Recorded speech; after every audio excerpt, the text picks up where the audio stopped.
آخری بات، ہمارے سلسلہ عالیہ کے بزرگ ہیں، وہ فرمایا کرتے تھے، یہ طریقت کے حوالے سے بات بھی ہے، فرماتے ہیں کہ مرید صادق، سچا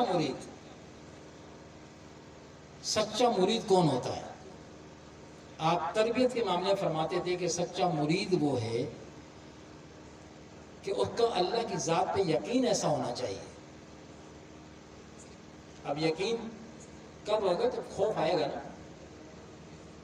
اللہ کی ذات پہ اس کا یقین ایسا ہو، رزق کے معاملے میں آج رزق کے سب کو فکر پڑی ہے نا، فرمایا کہ اللہ کی ذات پر اس کو یقین ایسا ہو کہ اگر اس تمام زمین تانبے کی ہو جائے، زمین تانبے کی ہو جائے اور آسمان کو لوہے کی چادروں سے ڈھانک دیا جائے،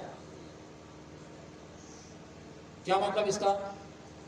زمین جب تانبے کی ہو جائے گی تو اس میں سے کوئی فصل اگنے کی توقع ہے؟ نہیں ہے نا۔ آسمان کو لوہے کی چادروں سے ڈھک دیا گیا، اب اوپر سے پانی آنے کوئی سوال پیدا ہوتا ہے کہ برسات برسے گی؟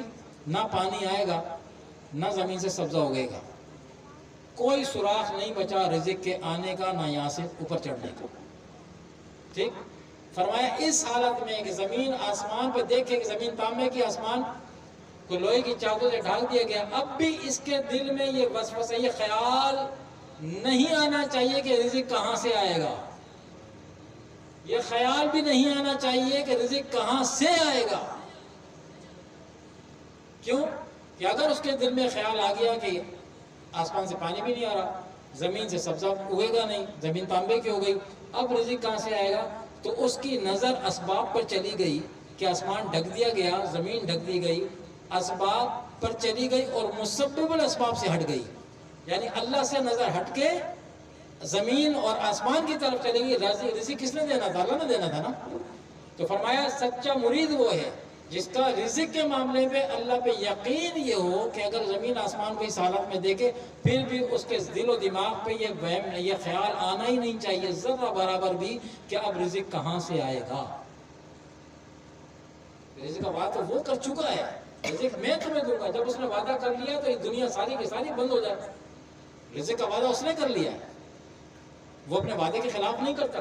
کتنے بڑے نے کتنا بڑا وعدہ کیا ہے، لیکن ہم سمجھنے کے لیے تیار نہیں۔ تو اللہ تبارک و تعالیٰ سے دعا ہے کہ اللہ تبارک و تعالیٰ ہم سب کو صحیح معنی میں دین اسلام کو سمجھ کر اس پر عمل کرنے کی توفیق عطا فرمائے، اور اس مختصر سی زندگی کے اندر ہمیں اپنے نبی صلی اللہ علیہ وسلم کی عزت و ناموس پر پیرا دینے کی جس کی جو توفیق ہو، جس کی جو توفیق ہو۔ ایک آدمی آتا ہے میدان جنگ میں جا کے جہاد کرتا ہے، لڑتا ہے، ٹھیک ہے۔ کچھ لوگ ایسے ہوتے ہیں جو مجاہدین کو پیچھے سے سپورٹ کرتے ہیں، کسی بھی طریقے سے، پیسے سے کریں، مال سے کریں، کسی بھی طریقے سے وہ سپورٹ کرتے ہیں، ٹھیک ہے۔ کچھ ایسے ہوتے ہیں ان کی ویسے ہی ہمت بندھاتے ہیں، ان کا حوصلہ دینے کو لیے کچھ نہیں تھا تو اس کی پیٹھ پہ ہاتھ رکھ دیتے ہیں، یا آپ ماشاءاللہ بہت اچھا کام کر رہے ہیں، بہت اچھا کام کر رہے ہیں، اللہ آپ کو اس کے دے۔ ہمت توڑنے کے بجائے اس کی ہمت بندہ یہ نہیں کہتے یار چھوڑو خامہ یار کدھر جا رہے ہو نا، اس کی ہمت بندھاتے ہیں۔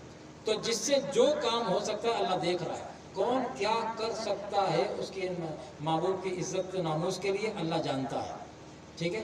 تو جو اپنی حیثیت میں رہ کے جو آدمی کام کر سکتا ہے اپنی کرے۔ سب سے پہلے ہم کہتے ہیں اپنے گھر سے شروع کرو، اپنے گھر والوں کو حضور علیہ السلام کے عشق اور محبت کی باتیں سنایا کرو، حضور کے عشق کی چاشنی گھول کے پلایا کرو۔ راشن تو دیتے ہو نا گھر میں، روٹی تو بچوں کھلاتے ہو نا، یہ روٹی مزیدار جب بنے گی، روٹی پہ گھی لگاتے ہو نا، مکھن لگاتے ہو، اس روٹی پر حضور کے عشق کا مکھن لگا کے کھلاؤ بچوں کو، حضور کے عشق کا شہد لگا کے کھلاؤ بچوں کو۔ روٹی ضرور کھلاؤ مگر حضور کی یاد والی کھلاؤ، حضور کی محبت والی کھلاؤ، شربت پلاؤ، پانی پلاؤ، لیکن حضور کی یاد میں پلاؤ۔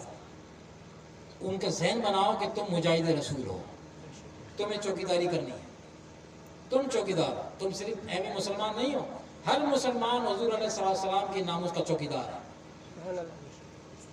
تو یہ کب ہوگا؟ جب آپ ذہن بناؤ گے تو بنے گا نا، جب ذہن بناؤ گے تو بنے گا۔